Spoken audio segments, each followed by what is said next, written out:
Hello बच्चों and welcome to study with unique. मैं Subodh sir स्वागत करता हूँ आपका आप ही के प्यारे चैनल स्टडी विथ यूनिक पर। और आज इस लेक्चर में हम एक्सरसाइज 5.2 शुरू करने जा रहे हैं। हमारा चैप्टर चालू बच्चों स्ट्रेट लाइन, और उसी स्ट्रेट लाइन में एक्सरसाइज 5.2 से पहले हम पढ़ेंगे slope of a straight line कैसे निकाला जाता है, ये हम देखेंगे। ठीक है, देखो ये slope of a straight line से अच्छा स्लोप्स भी बोलोगे तो भी चलेगा। हम स्लोप्स के बारे में थोड़ा पढ़ने वाले हैं आज।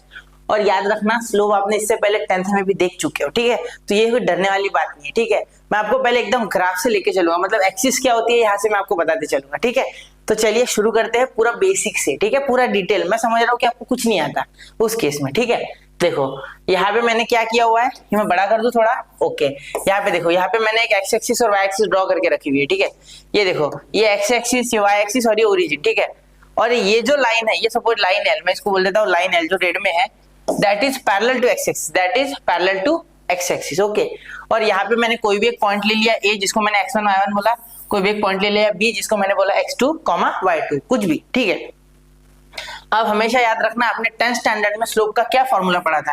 देखो ये जो मैं फॉर्मूले पढ़ा रहा हूँ इसका प्रूफ नहीं है, ये बात नहीं है, प्रूफ है। ओके, मैं आपको भी बता देता, लेकिन इतना खींचने की कोई जरूरत नहीं है। यहाँ पे हम फॉर्मूला करके भी हमारा काम बन सकता है। और हाँ, इसके लेक्चर में दूंगा नहीं, ऐसे नहीं, इसके लेक्चर में आपको बाद में 10-10 5-5 मिनट के सिर्फ प्रूफ के अपलोड कर दूंगा अलग से, और वो प्लेलिस्ट में डाल दूंगा मैं। ठीक है, इन फ्यूचर, फिलहाल जितना जरूरी है उतना कर लेते पहले।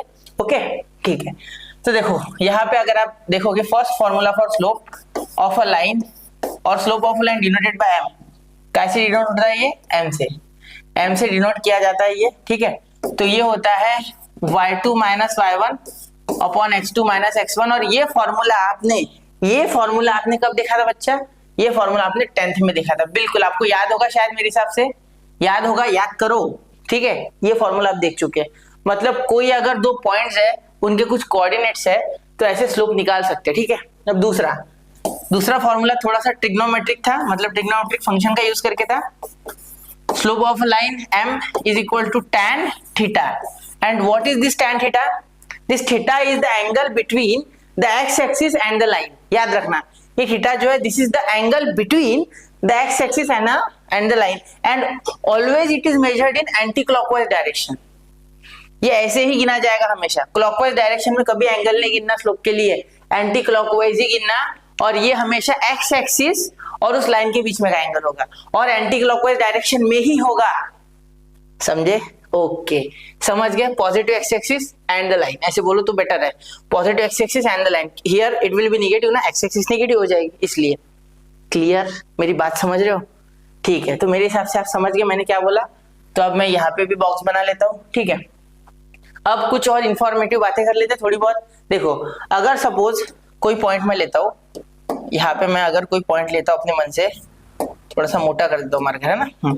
सपोज मैं यहाँ पे एक पॉइंट ले लेता हूँ, सपोज यहाँ पे मैं एक पॉइंट ले लेता हूँ C, जिसके कोऑर्डिनेट्स में बोलता हूँ 3,0। अब आप बोलोगे सर आपने y0 अपने मन से कैसे ले लिया? याद रखना कि जो भी पॉइंट x एक्सिस पे लाई करेगा उसका y कोऑर्डिनेट 0 होगा, उसका y कोऑर्डिनेट 0 होगा। ठीक है, तो यहाँ पे एक पॉइंट लिख देते हैं थर्ड, इफ अ पॉइंट लिखते हैं अच्छे से, if a point lies on x-axis then its y coordinate, ऐसा नहीं, आपको ये पता है, पहले भी आपने पढ़ा है। ठीक है, 10th में ऐसे क्वेश्चंस भी थे, coordinate is 0 and vice versa. अब वाइस वर्सा क्यों बोल रहा हूं मैं? यहाँ पे 0 ऐसे लिखता। ठीक है, अब देखो फोर्थ, अगर कोई पॉइंट एक्स एक्सिस पे हो, ऐसे सपोज ये बोल देता हूं मैं पॉइंट डी, तो यहाँ पे हो जाएगा 0, सपोज ये 4 है, सपोज कुछ भी हो सकता है, कुछ जरूरी नहीं कि 4 ही हो। ठीक है, तो यहाँ पे हम क्या बोल सकते हैं, therefore if a point lies on, ये पूरा मैं कॉपी कर रहा हूँ यहाँ पे, वापस से लिखना कौन चाहेगा इतना। ठीक है, ये देखो यहाँ पे if a point lies on x axis नहीं, अब यहाँ पे सिर्फ एक्स की जगह वाई करेंगे। ठीक है, then its x coordinate is 0 on y axis, then its x coordinate is 0। ये दो चीजें बहुत इंपॉर्टेंट है। ओके, तो ये आपने जो अभी सीखा मेरे साथ, ये आप बार बार दोहराओ, थोड़ा वो समझ जाएगा। ठीक है, क्यों ऐसा हुआ मैं ये भी बताता हूँ, एक मिनट। थोड़ा इसको मैं अलग रंग से कर दूं जिससे कि आपको बेटर ये फील आए थोड़ा।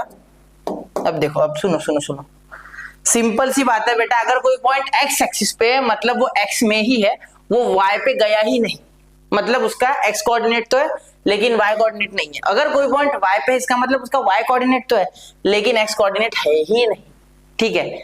तो ये दो बातें आप समझ गए, मेरे हिसाब से बहुत इंपॉर्टेंट थी ये, ठीक है। अब और एक दो बातें हैं जो बहुत इंपॉर्टेंट है, ठीक है, एक मिनट जरा। हाँ चलिए, तो अब देखिए दूसरा, यहाँ पे दो चार और पॉइंट्स है जो मैं बताना चाहूंगा आपको। तो देखो ये छोटा कर लेते थोड़ा सा, ठीक है, और यहाँ पे मैं लिखता हूँ और ऐसे बहुत से पॉइंट्स है आज बताने के लिए। इधर आ जाओ भैया, ठीक है। देखो यहाँ पे एक मिनट, ये थोड़ा मोटा ज्यादा हो गया, इसको बारीक कर लेते, ठीक है। अब लिखते हैं, देखो अब यहाँ फिफ्थ पॉइंट देखो, सुनो सुनो सुनो सुनो, slope of x axis is 0। देखो स्लोप ऑफ एक्स एक्सिस कोई पूछ सकता है ना, इसलिए पहले इज 0। क्यों 0? क्योंकि tan 0 जो होता है, क्योंकि इसका इंक्लिनेशन 0 होता है, एक्स एक्सिस का इंक्लिनेशन देखो, इंक्लिनेशन यानी 0 है, ये इंक्लिनेशन यानी इसका जो एंगल बना रहा है ये वो, तो एंगल यहाँ पे 0 है, ठीक है, because inclination theta is 0 here, ठीक है। देयरफॉर tan थीटा आपका tan 0 बन जाएगा, और tan 0 is what, tan 0 is 0, ठीक है। अब फिफ्थ सिक्स्थ, इसके बाद अब सिक्स्थ, अब सिक्स्थ देखो, slope of y axis is, देखो slope of y axis is not defined, अब यहां लिखोगे ND, या नॉट डिफाइंड पूरा लिखो, नॉट डिफाइंड। इसका मीनिंग क्या हो गया, देखो इसका मीनिंग हो गया आपका, एक मिनट, इसका मीनिंग देखो यहाँ पे हो गया थीटा इज इक्वल टू 90 और tan 90 is equal to not defined या इंफिनिटी। जनरली नॉट डिफाइंड ज्यादा बेटर है, डिफाइंड ही नहीं है वाई एक्सिस का स्लोप। ओके ओके, ये दो पॉइंट मैंने आपको बता दिए, ठीक है। और एंगल हमेशा क्लॉकवाइज डायरेक्शन में गिनना है from the positive x axis. जब भी थीटा गिनोगे किसी भी लाइन का गिनो बेटा, वो हमेशा गिनना है from the positive x axis in the anti clockwise direction, या आप बोलते होंगे तो एंटी क्लॉकवाइज, कोई कोई एंटी क्लॉकवाइज बोलता है। तो देखो the theta required for the slope, ठीक है, is always measured from the positive x axis to the line which is given, ठीक है, इन एंटी क्लॉकवाइज डायरेक्शन या एंटी क्लॉकवाइज डायरेक्शन, जो भी आप बोलो, प्रोनाउंसिएशन से मीनिंग नहीं है, आपको फील आ रहा है। ओके ठीक है, तो ये पॉइंट्स थे कुछ इंपॉर्टेंट पॉइंट्स जो मैं आपको बताना चाहता था ग्राफ के बारे में, ये आपको बहुत जरूरी से पता होने चाहिए, ठीक है। क्या क्या थे, पहले तो स्लोप का formula y2 minus y1 upon x2 minus x1, फिर स्लोप का अपना ट्रिग्नोमेट्री वाला tan थीटा, ठीक है। अब मैं ट्रिग्नोमेट्री वाला क्यों बोल रहा हूँ, क्योंकि tan है इसमें इसलिए, ठीक है, ऐसी कोई ये नहीं है, क्लियर। अब ये इसका भी प्रूफ इसका भी प्रूफ एक जैसा ही है, ठीक है, तो मैं करा दूंगा आपको अगर इच्छा है तो, ठीक है। मैंने शायद से 10th स्टैंडर्ड में जब ये चैप्टर पढ़ाया था तो मैंने कराया था, तो आप जरा प्लेलिस्ट देख लेना, कोऑर्डिनेट ज्योमेट्री चैप्टर है, ठीक है। उसमें if a point lies on x axis then its y coordinate is 0, ठीक है, मतलब कोई पॉइंट अगर x एक्सिस पे है तो y 0, कोई y एक्सिस पे है तो उसका x 0, ठीक है, x का कोऑर्डिनेट 0। अब slope of x axis is 0 because उसका इंक्लिनेशन जो है वो 0 है, ठीक है। फिर slope of y axis is not defined, y axis का स्लोप नॉट डिफाइंड होता है, क्यों, क्योंकि थीटा यहाँ पे 90 होता है ऐसे, ठीक है, और यहाँ पे थीटा 90 डालने के बाद tan 90 नॉट डिफाइंड होता है, इसलिए। ओके, इतनी बातें समझ गए, अगर इतना समझ गए तो बहुत कुछ समझ चुके हो, ठीक है। तो नोट कीजिए 1 2 एंड 3। तो आई होप बच्चों आपने नोट कर लिया होगा, ठीक है। अब मैं दो इंपॉर्टेंट पॉइंट बताने जा रहा हूँ और वो जरा आप नोट करना बुक में अपने, ठीक है। चलो उसको ऑरेंज से लिखते, नहीं चलो ब्लू कलर से लिखते, ओके। देखो सबसे पहला पॉइंट जो है मेरा, ये मैं यहां लिख रहा हूं, slope of parallel lines are equal. Parallel lines का स्लोप कैसे होता है, इक्वल होता है, ठीक है। अब दूसरा, एक थोड़ा ये अलग रंग से लिखते हैं, नहीं ब्लैक के आसपास ही हो जाएगा, देखो अब ये दूसरा पॉइंट, ये भी बहुत इंपॉर्टेंट है इसलिए अलग रंग से लिख रहा हूं। स्लोप ऑफ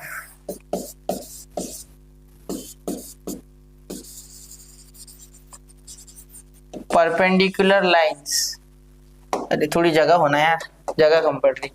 ये छोटा सा पॉइंट है इसलिए मैं यही लिख रहा हूँ, ठीक है। एक मिनट, थोड़ा छोटा कर देते।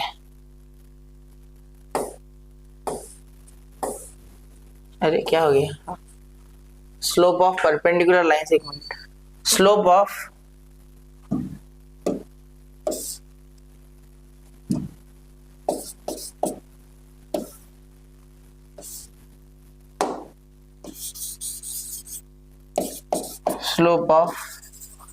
perpendicular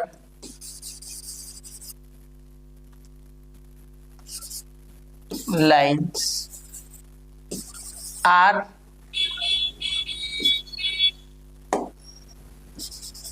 m1 m2 is equal to -1। ये ऐसे लिख सकते हैं,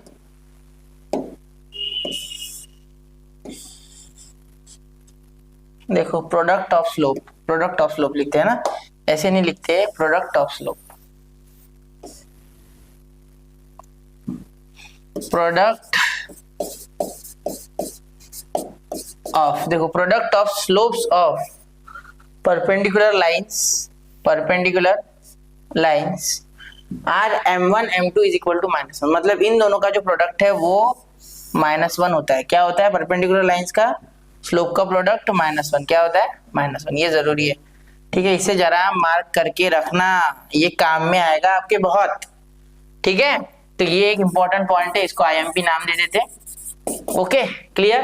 तो ये तो बहुत इंपॉर्टेंट है, slope of parallel lines are equal. या ऐसे भी बोल सकते हैं कि when slopes of two lines are equal then it is parallel. Okay, वो भी चलेगा, वो इसका converse.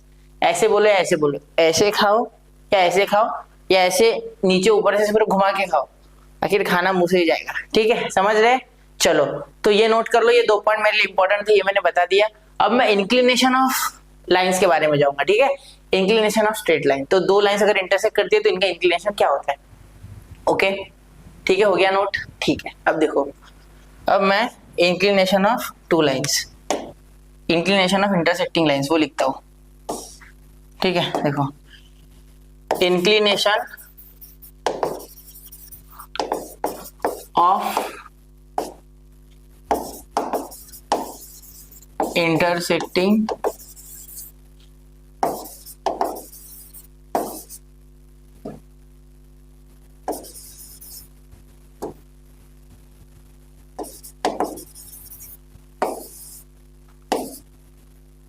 inclination of intersecting lines, ठीक है।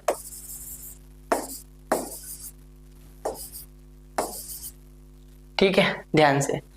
अब अगर 2 लाइन, सपोज सुनो, सपोज 2 लाइंस ऐसे और ऐसे, ठीक है, और ये 2 लाइंस का इंटरसेक्ट कर रही है, सपोज कुछ ऐसे और कुछ ऐसे, सपोज, ठीक है। सुनो, पहले तो मैं सब मोटे कर देता हूँ, ये बारीक है ज्यादा, ठीक है। देखो, तो यहाँ पे सपोज एक पॉइंट है जहाँ इंटरसेक्ट हो रहे, सपोज पॉइंट ए, इसका स्लोप है m1, इसका स्लोप है m2, कुछ ऐसा स्लोप है दोनों का, ठीक है।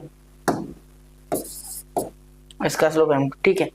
और ये जो बीच में एंगल बन रहा है, ये सपोज थीटा है, तो ये थीटा तो ये भी थीटा, क्योंकि वर्टिकल अपोजिट एंगल तो सेम ही रहेगा ना, ये थीटा तो वो भी थीटा हो जाएगा, ठीक है। तो ध्यान से, अब यहाँ तक हो गया। अब वैसे तो इसमें प्रूफ करना है ना बेटा, तो यहाँ पे एक छोटा सा अपने को जुगाड़ करना होता है अल्फा बीटा वाला, लेकिन अपने को प्रूफ नहीं करना, अपने को सिर्फ इनके बीच का एंगल ढूंढना है। We have to only find the angle between this 2 intersecting lines, ठीक है, with the help of slopes, okay. ये मैं क्लियर कर दूं कि स्लोप के सहारे, ओके। तो ऐसा जब होता है तब हम क्या करते हैं, 1 मिनट सर, इधर के रंग क्यों ले रहे हैं आज? कुछ नहीं, ऐसी इच्छा हो रही, ठीक है। तो देखो, यहाँ पे अगर आप ध्यान से देखोगे, ठीक है, तो यहाँ पे आपका एक फॉर्मूला होता है tan थीटा, इनके बीच का एंगल, ठीक है। Theta is the angle between these two lines, okay, which are intersecting at point A, ठीक है। तो theta is equal to m1 minus m2 upon 1 plus m1 into m2, ठीक है। ये आपका फॉर्मूला होता है tan theta is equal to m1 minus m2 upon 1 plus m1 into m2, ये आपका फॉर्मूला आ रहा है। ठीक है, तो इसे आप जरा मार्क कर लो, IMP है, ये बहुत इंपॉर्टेंट है।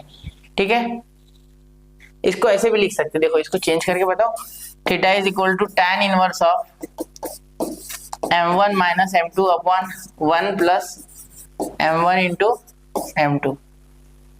ठीक है, तो ये एक, अरे एक मिनट, ये जरा हम देख लेंगे। ठीक है, ये एक और ये दूसरा, तो ये हो गया विषय आपका क्लोज यहाँ पे। ठीक है, तो ये tan थीटा और ये थीटा दोनों के अलग अलग फॉर्मूले आपके पास आ चुके हैं। ठीक है, समझ गए मेरी बात? ये देखो tan थीटा से ही थीटा निकलता है, इसको tan इनवर्स को इधर भेज दो बस, inclination between any two intersecting lines. ठीक है, हो गया, समझ गए? चलो इसको नोट करो, फिर हम क्वेश्चंस की ओर बढ़ते। बस ये लास्ट फॉर्मूला है। ठीक है, नोट कीजिए 1, 2 एंड 3। तो चलिए तो क्वेश्चंस की ओर बढ़ते बच्चा। ठीक है, हाँ एक चीज बताना मेरे से छूट गई, देखो ये थीटा जो है ना, that is an acute angle, theta is a acute angle. Okay, याद रखना है acute angle. Okay, theta is a acute angle. हो गया, ध्यान में आ गया? इतना थोड़ा याद रखना, ये अगर जरूरी है थोड़ा, इसलिए मैंने बता दिया। ठीक है, वरना आप सोचते कि यहाँ से थीटा क्यों नहीं लिया सर। देखो एक्यूट एंगल, ये ऑब्ट्यूस है, देखो बड़ा है ये, तो ये हमेशा एक्यूट के लिए वैलिड है। ओके, चलो ठीक है। अब देखो क्वेश्चन नंबर 1 5.2 एक्सरसाइज का। ठीक है, और इसमें कुछ सब क्वेश्चन है, वो हमें सॉल्व करने साथ साथ में। ठीक है, देखो क्या बोला गया है, हमें बोला गया है कि find the slope of each of the following line which passes through this point. Okay, अब आप जानते हो यहाँ पे इसे x1 y1 बोलेंगे और इसे x2 y2 बोलेंगे, ये 10th वाला ही मैटर है, कुछ नया नहीं है इसमें। ठीक है, a 2,1 x1, y1, b 4,3 x2, y2। Okay, अब स्लोप कैसे निकालेंगे? देयरफॉर स्लोप ऑफ AB, मैं एक कर रहा हूँ सिर्फ, बाकी आपसे कराऊंगा।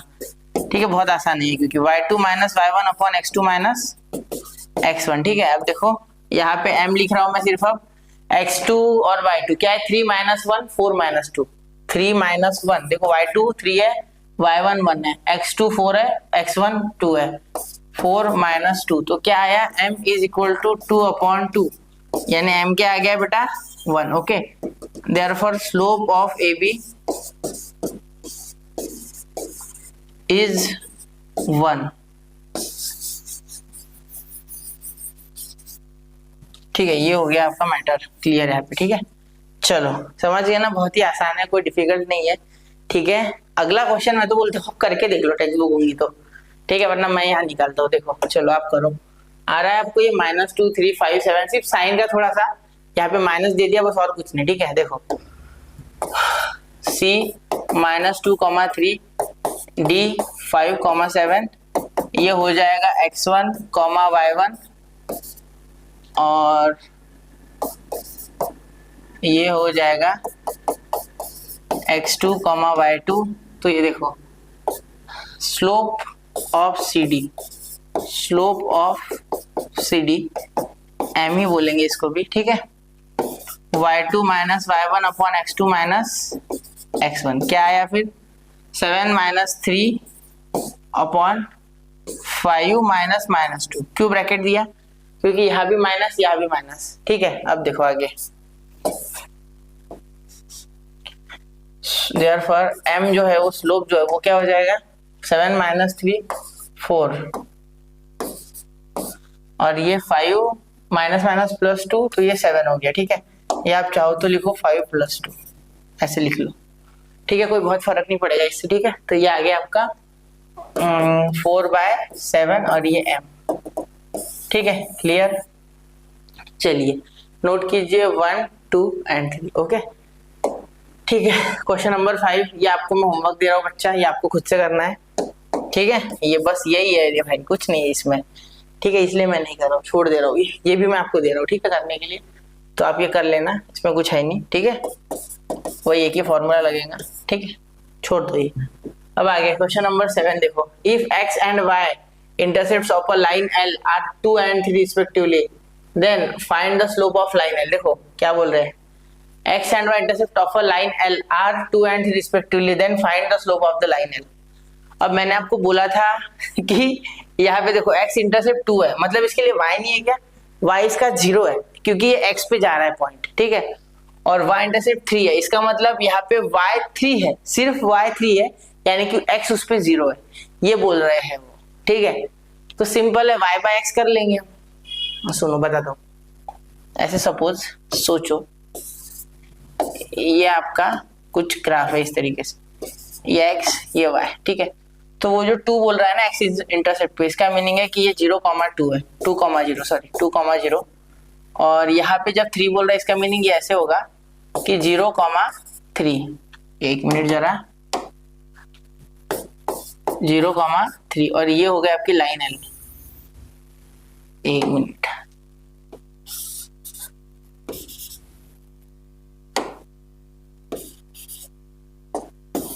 ये हो गया आपकी लाइन L, ठीक है। तो इसको बोल देंगे लाइन L।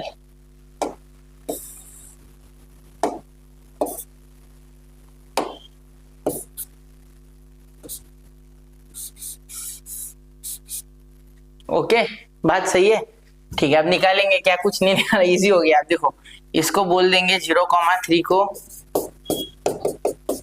x1, y1, और ये अरे 2,0 को बोल देंगे x1, y1, ये नीचे वाले x1, y1 बोलते हैं, और ये जो ऊपर वाले इसको बोलते हैं x2, y2, ठीक है, ऐसे बोल देते हैं, कोई भी चलता है, किसी को भी बोलते तो कोई फर्क नहीं पड़ता बहुत, ठीक है। Therefore slope of line L, slope of line L, L capital है इसलिए यहाँ भी कैपिटल L निकालना पड़ेगा, ठीक है। तो ये हो जाएगा is equal to y2 minus y1 upon x2 minus x1। तो y2 कितना है, 3 माइनस 0, और यहाँ पे x2 कितना है, 3 माइनस 0 ना, हाँ 3 माइनस 0, और ये 0 माइनस 2, 0 माइनस 2, ठीक है, इजी है भाई ये, ठीक है। तो क्या आया, -3/2, क्योंकि ये माइनस ऊपर चले जाएगा, तो स्लोप आपका m बोल दो यहाँ पे आप, ठीक है, क्लियर। अब ये देखो, ये उल्टा करते तो क्या होता, ये x1 हो जाता, तो यहाँ 0 माइनस 3 आता, फिर ये 2 माइनस 0 आता, तो 0 माइनस 3, माइनस तो आना ही था ना, उल्टा करो या सीधा, बात एक ही थी, ठीक है। इसलिए मैंने कहा था कोई फर्क नहीं पड़ेगा, okay. Therefore the slope of line L is -3/2। चाहो तो लास्ट में सेंटेंस लिखना, the slope of line L is -3/2, okay. Note करो बच्चा, 1, 2 एंड 3, ओके, क्लियर। चलिए अब देखते question number 3, find the slope of line whose inclination is 30 degree, okay.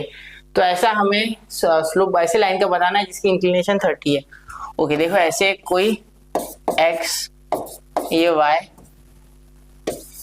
ठीक है, तो inclination of this line is 30 degree, okay. यह आपको बोला गया है कि इसका ढूंढ लो स्लोप, ठीक है, आसान है। Slope of line M theta is equal to 30 degree, therefore tan theta is equal to tan 30 is equal to क्या हो जाएगा, 1/√3, ओके। tan 30 की वैल्यू यही होती है, ठीक है। देयरफॉर आपका जो स्लोप आया वो आया 1/√3, ठीक है। Therefore slope of line is 1/√3, okay. Note कीजिए बच्चा, 1, 2 एंड 3, क्लियर। कोई मुश्किल नहीं है, आसान क्वेश्चन ही मिलने वाले आपको, ये पूरा चैप्टर ही आसान है, ठीक है। सिर्फ आपको थोड़ा सा सोचना है, कोई बहुत डिफिकल्ट नहीं है। 12th स्टैंडर्ड में वापस आएगा आपको पेयर ऑफ स्ट्रेट लाइन, वो भी इजी है, ठीक है, वो भी इजी है, मैं तो बोलूंगा। Find the slope of line whose inclination is π/4। देखो अब एक मिनट, सॉरी, इंक्लिनेशन आपको π/4 दिया हुआ है, तो स्लोप निकालो बोलते, ठीक है। रेडियन में दिया है, कोई गलत बात नहीं है, 45 है वो, ठीक है, π/4 एंड 45, क्योंकि देखो अगर आपको रेडियन टू डिग्री करना है तो 180 से मल्टीप्लाई कर देना, सॉरी 180/π से मल्टीप्लाई कर देना, π कैंसिल, ये 4 × 45 होता है 180, ठीक है। चलिए देखो slope of line is equal to theta आपका π/4 है,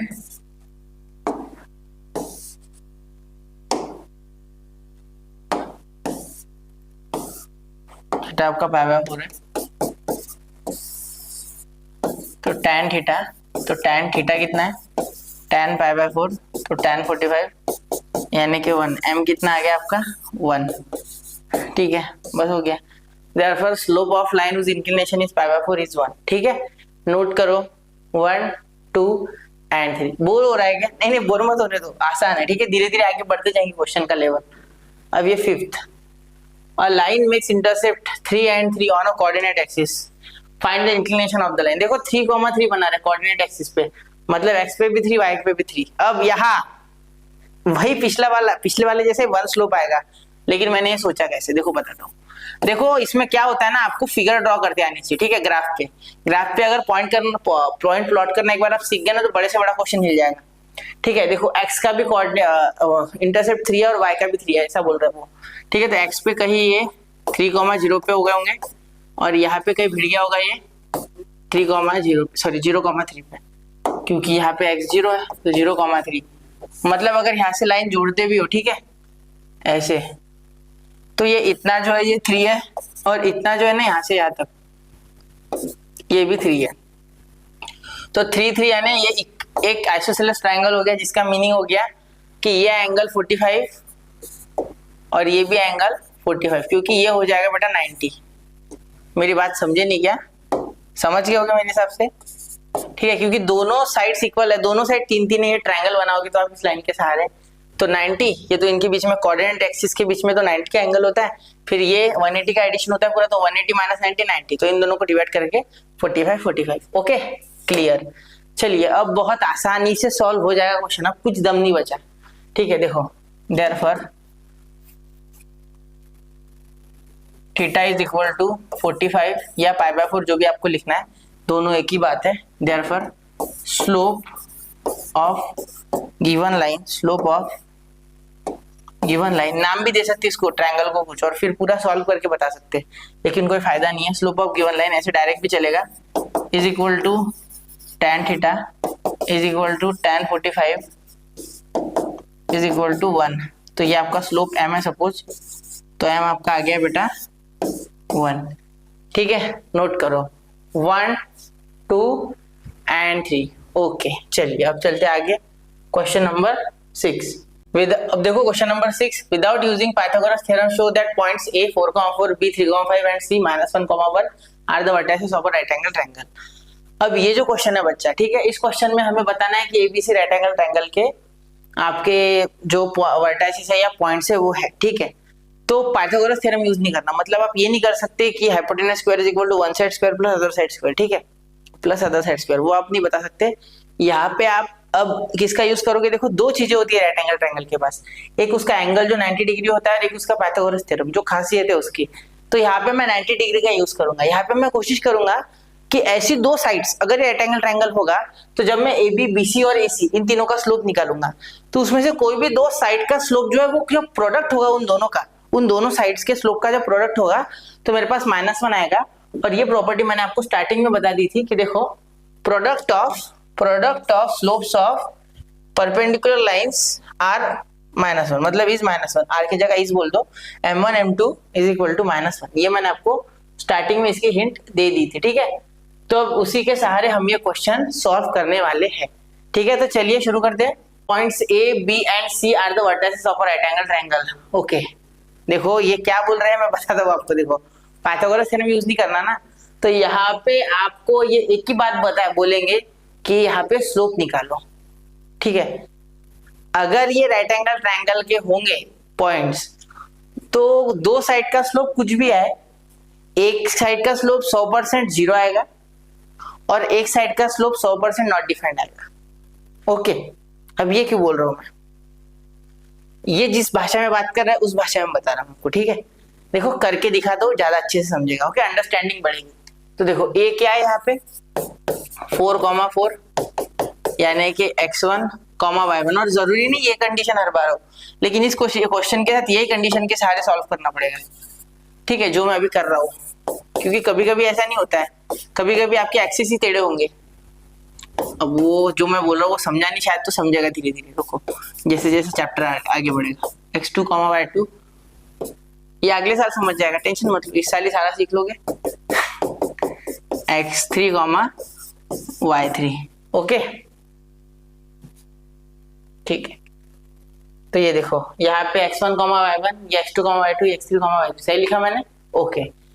देखो अब यहाँ पे देखो ध्यान से, अगर आप स्लोप ऑफ ए बी निकालते हो, स्लोप ऑफ ए बी जो कि m बोल देता हूं मैं, ठीक है, जो कि क्या हो जाएगा y2 minus y1 upon x2 minus x1 is equal to, यही निकाल देता हूँ 5 माइनस 4 अपॉन 3 माइनस 4, ये हो जाएगा 1 अपॉन माइनस 1, तो इसका मीनिंग हो गया -1, ठीक है। अब स्लोप ऑफ ए बी के बाद हो जाएगा slope of B C, slope of B C जो कि m हो जाएगा, क्या हो जाएगा m1 बोल देखो सब। इसका क्या हो जाएगा देखो y3 minus y3 minus y2 upon x3 minus x2 is equal to -1 minus 5 upon -1 minus 3, ठीक है, क्योंकि ये तो पॉजिटिव है, ये माइनस तो आगे है, तो साइन चेंज होने का कोई टेंशन नहीं है। इनका देखो -6 अपॉन -4, ठीक है, तो यहाँ पे सॉल्व करोगे तो आएगा 3/2। अब बीसी हो गया, स्लोप ऑफ एसी निकालेंगे। अब स्लोप ऑफ एसी m2, ठीक है, देखो y3 minus y1 upon x3 minus x1,